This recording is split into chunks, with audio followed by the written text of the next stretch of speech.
Bueno, muy buenas tardes a todos. Siempre es gratificante volver a casa. Yo ahora estoy en el exilio malagueño y bueno, siempre es gratificante volver a casa, agradecer a la cátedra la oportunidad de volver este año, la segunda jornada. Cambio un poco la temática. Este año pues voy a presentar, no voy a presentar resultados, puesto que lo que vengo a contarles es una proyección de un proyecto que estamos intentando poner en marcha una parte del grupo de aquí, de IBIMA, junto con algunos compañeros de la Facultad de la Escuela de Ingeniería en Telecomunicaciones. El estudio lleva por título pues, Estudio cinemático del estrés basado en el procesamiento estadístico de señales de sensores inerciales y diagnosticar o hacer un diagnóstico individualizado mediante sistemas inteligentes.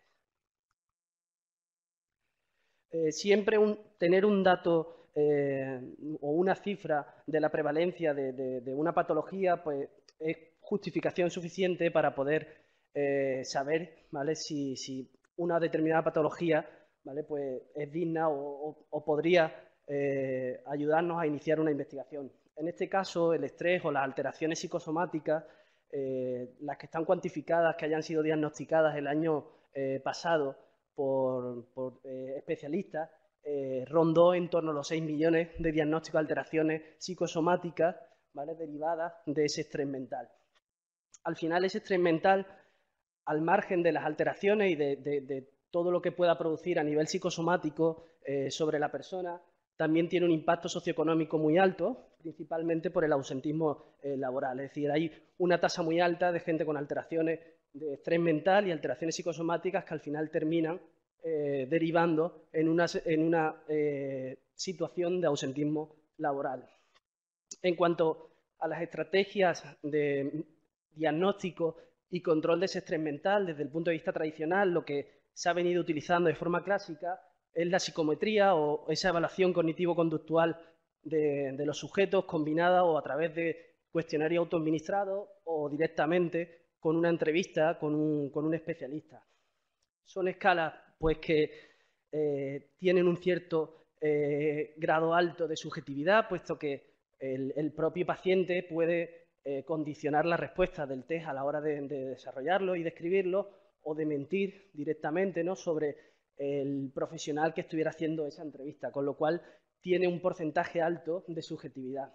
En segundo lugar, para cuantificar ese estrés mental, esas alteraciones psicosomáticas, un test, un gol estándar utilizado también bastante frecuentemente es el nivel de cortisol en saliva. El cortisol es un glucocorticoide que, bueno, al final es el resultado final de una cadena y de una cascada de reacciones que empiezan con señales del sistema nervioso central que activan determinadas zonas a nivel del hipotálamo, que al final tiene unas repercusiones en otras glándulas, ¿vale?, que, bueno, pues finalmente terminan en las glándulas suprarrenales, que terminan liberando al torrente sanguíneo una determinada cantidad de glucocorticoides. Uno de esos glucocorticoides, ¿vale?, de los más frecuentes, es justamente el cortisol, con lo cual, desde que el sujeto está frente a un elemento que le pueda generar estrés hasta que se cuantifica el máximo de cortisol en sangre, pues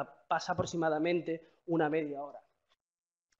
Esta técnica, que sí que es un dato objetivo de cuánto estrés tiene un determinado sujeto y que tiene una capacidad predictiva bastante alta, también tiene una serie de inconvenientes, principalmente en los costes, ¿vale? Y por otro lado, que necesita de un laboratorio especializado que haga el análisis de ese cortisol en saliva, ¿vale? Porque principalmente se mide en saliva. Al margen de estas dos técnicas, ayer yo creo que de una forma bastante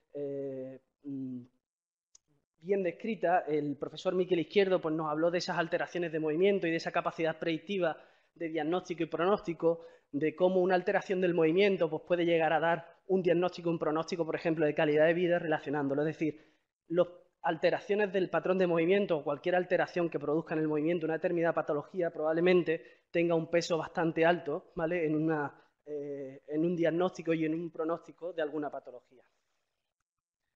En este contexto, justo donde encontramos dos gold estándar a la hora de analizar y de cuantificar ese estrés mental a través de determinadas herramientas. Pues nosotros, a través de este grupo, junto con estos ingenieros en telecomunicaciones, pues nos surgió esa duda o esa cuestión de si sería posible desarrollar una herramienta objetiva con inteligencia artificial, integrando algoritmos matemáticos, que identificara y estratificara de forma válida, precisa y fiable el estrés mental, ¿vale?, frente a las herramientas clásicas, teniendo en cuenta esos dos grandes inconvenientes que mostraban las dos herramientas clásicas. Frente a esas dos herramientas clásicas, nosotros pues identificamos una serie de fortalezas de esa posibilidad de intentar localizar una forma de cuantificar y diagnosticar el estrés mental, que principalmente son esas 5, ¿vale?, pero que probablemente las más interesantes estén aquí en estas 3 dentro de la B, ¿vale? Las voy a ir citando. Sería evaluación desde una sola medida, los cuestionarios autoadministrados para diagnosticar el estrés mental y las alteraciones psicosomáticas, por lo general, son cuestionarios densos, con muchas preguntas que requieren un tiempo. Aparte, después también hay que hacer una evaluación del cuestionario para hacer un diagnóstico final, con lo cual también pues, implica un tiempo. Las medidas del cortisol pues también requieren su tiempo, porque hay que enviar las muestras a una determinada temperatura a un laboratorio pues para que justamente hagan ese análisis del cortisol.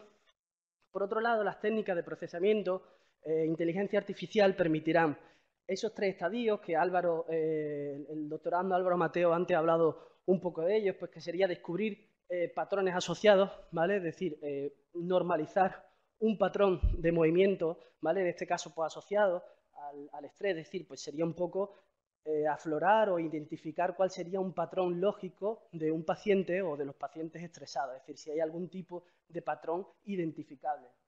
En segundo lugar, permitiría, ¿vale?, estratificar el estrés, también se ha hablado a lo largo de la tarde, permitiría describir si la muestra es representativa, pues identificar cuartiles o quintiles para saber diferentes niveles de estrés, incluso si una persona se mueve de un grupo a otro. Y por último, ¿vale?, que sería lo más interesante también, o una de las variables importantes, sería el desarrollar, ¿vale?, modelos con capacidad predictiva, es decir, gente que aún no ha terminado, ¿vale?, o no está en estadios de estrés muy avanzados, que a lo mejor no ha llegado a ese absentismo laboral, ¿vale?, pues identificarlo antes para intentar tratar la patología antes de que se instaure, ¿vale? Ya también ayer el profesor Miquel Izquierdo habló bastante sobre esto de identificación precoz, ¿vale?, y pronóstico.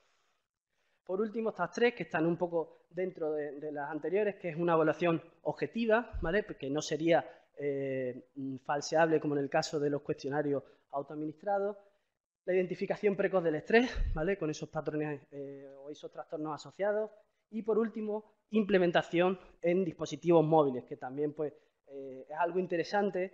No sería interesante solo desarrollarlo en el laboratorio y quedarlo en el laboratorio, sino al final hacer investigación translacional y que intentar implementar a través de esos dispositivos que ofrecen los teléfonos móviles a través de acelerómetros, pues tener una herramienta diagnóstica de estrés, ¿vale?, en el bolsillo del terapeuta o en el bolsillo del especialista, sin necesidad de recurrir a un sensor inercial específico.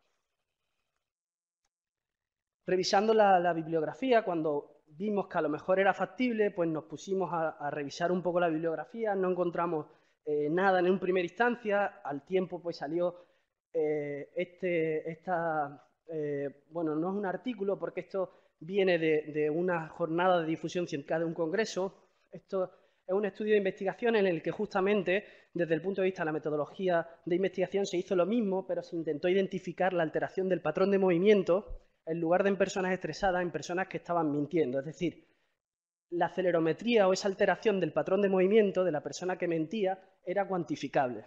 Cuando analizamos el estudio, ¿vale?, pues la verdad es que fue gratificante ver cómo este grupo clasificó de forma correcta el 82,2%, ¿vale?, de las entrevistas, es decir, supieron identificar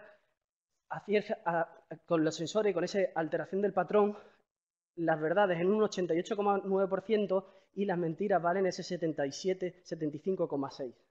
Al margen de esto, que ya era esperanzador porque la alteración del patrón de una persona que miente probablemente yo pensaría o me atrevería a decir que va a ser menor que la de una persona que está estresada, Aparte de eso, pues identificaban, o entre las conclusiones tenían estas, ¿vale? Que nos parece también muy interesante, sobre todo de cara a identificar, bueno, pues qué vamos a tratar de investigar en esta alteración del movimiento. Un movimiento en concreto, un conjunto de movimientos, es decir, nos ayudó a determinar un poco la ventana del espectro de tiempo a analizar. Aún así, aunque, bueno, ellos comentan de trabajar sobre el movimiento en global, ¿vale? No un movimiento analítico, tenemos todavía nuestras dudas si utilizar pruebas funcionales concretas con una ventana o un espectro de tiempo corto o hacer un análisis un poco más prolongado en el tiempo.